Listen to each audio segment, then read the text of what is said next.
శ్రీశక్తి పథకం ఉచిత బస్సు కారణంగా తమకు అన్యాయం జరుగుతుందంటూ కృష్ణా జిల్లా పామారు టౌన్ 4 రోడ్ల సెంటర్లో ఆటో డ్రైవర్లు ఆందోళనకు దిగారు. ఈ సందర్భంగా ఆటో డ్రైవర్లు మాట్లాడుతూ ఉచిత బస్సు పథకం వల్ల తమ ఉపాధి కోల్పోయామని వాపోయారు. ఉచిత బస్సు పథకం వల్ల తమ కుటుంబాలు రోడ్డున పడే పరిస్థితి వచ్చిందన్నారు. ఉచిత బస్సు వల్ల మహిళలకు లబ్ధి చేకూరుస్తున్న ప్రభుత్వం ఆటో కార్మికులకు కూడా మహిళలకు ఉచితంగా నడిపే అవకాశం ఇవ్వాలని కోరారు.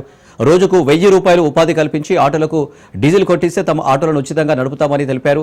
గ్రామాల్లో నుంచి వృద్ధులు, వికలాంగులు, విద్యార్థులను తమ ఆటోలోనే తీసుకొస్తున్నామని చెప్పారు. మంత్రి లోకేష్ యువగలం పాదయాత్రలో జగన్ అందరికీ 10,000 ఇవ్వట్లేదు, తాము అధికారంలోకి రాగానే లైసెన్స్ ఉన్న ప్రతి ఒక్కరికి 15,000 రూపాయలు ఇస్తామని హామీ ఇచ్చారని గుర్తు చేశారు. ఉచిత బస్సు పథకం వల్ల ఉపాధి కోల్పోతున్నాం కాబట్టి లైసెన్స్ ఉన్న ప్రతి ఒక్క ఆటో డ్రైవర్కి సంవత్సరానికి నికరంగా 25,000 రూపాయలు ఇవ్వాలని డిమాండ్ చేశారు.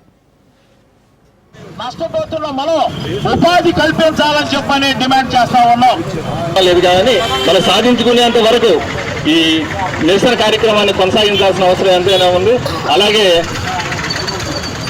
మచిలీపట్నం ఆటో స్టాండ్ నాయకులు బాబురావు గారు, సీఎం గారికి అది సీఎం ఆగస్టు 15వ తేదీన ప్రభుత్వం మహిళలకు శ్రీశక్తి పథకం కింద ఉచిత బస్సు ప్రయాణం కల్పించింది. ముఖ్యంగా ఆటో కార్మికులు ఎవరూ కూడా ఈ పథకానికి వ్యతిరేకం కాదని మేము తెలియజేస్తా ఉన్నాం. అయితే ఎంతో కొంత చదువుకొని ఈరోజు వ్యవసాయం లాభసాటి లేక మరి వ్యవసాయాన్ని వదులుకొని కొద్దిపాటి ఆస్తులను అమ్ముకొని ప్రైవేట్ ఫైనాన్సుల దగ్గర అప్పులు చేసి ప్రభుత్వం మీద ఆధారపడకుండా మా ఉపాధి మేమే చూసుకుంటున్న పరిస్థితుల్లో ఈ ఉచిత బస్సు పథకం వల్ల మేము వాళ్ళ ఉపాధి కోల్పోయి మా కుటుంబాలు యావత్తు కూడా రోడ్డును పడే పరిస్థితి వచ్చింది. ముఖ్యమంత్రి గారికి మేము ఒకటే చెబుతున్నాం ముక్కుసూటిగా, అయ్యా ఉచిత బస్సు వల్ల మీరు మహిళలకి లబ్ధి చేకూరుస్తున్నారు, సంతోషమే.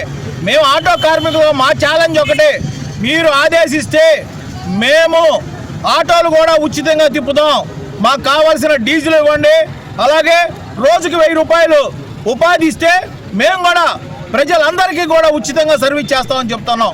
ఆటో సర్వీస్ చేసే వాళ్ళందరూ మహిళలే. 10 మందిలో 8 మంది మహిళలు ఉంటారు, 2 మగవాళ్ళు ఉంటారు. ఇంకో 4 వచ్చేలో బస్సు వస్తుంది. ఉపాధి మాకు అమౌంట్ ఏం రావట్లేదు, ఇల్లు డీజిల్ సరిపోతుంది. దానికోసం గవర్నమెంట్ వాళ్ళు ప్రభుత్వం ఎలక్షన్ ముందు 15,000 ఇది వేస్తానన్నారు. అంతకుముందు గవర్నమెంట్ వాళ్ళు 10,000 వేసారు. అప్పుడే ఉచిత సర్వీస్ లేదు. ప్లస్ ఇప్పుడు ఇలా వేస్తానన్నా ఎక్కువగా ఉచిత సర్వీస్ వచ్చినప్పుడు మా గురించి ఆలోచించాలి. మా గురించి ఆలోచించుకోకుండా ఉచిత బస్సులు వదిలేసారు. మేము వీధిన పడ్డాం. మేమే కాదు, మా వెనకాల ఉన్న మా భార్య పిల్లలు, తల్లిదండ్రులు అందరూ వీధిన పడ్డాం.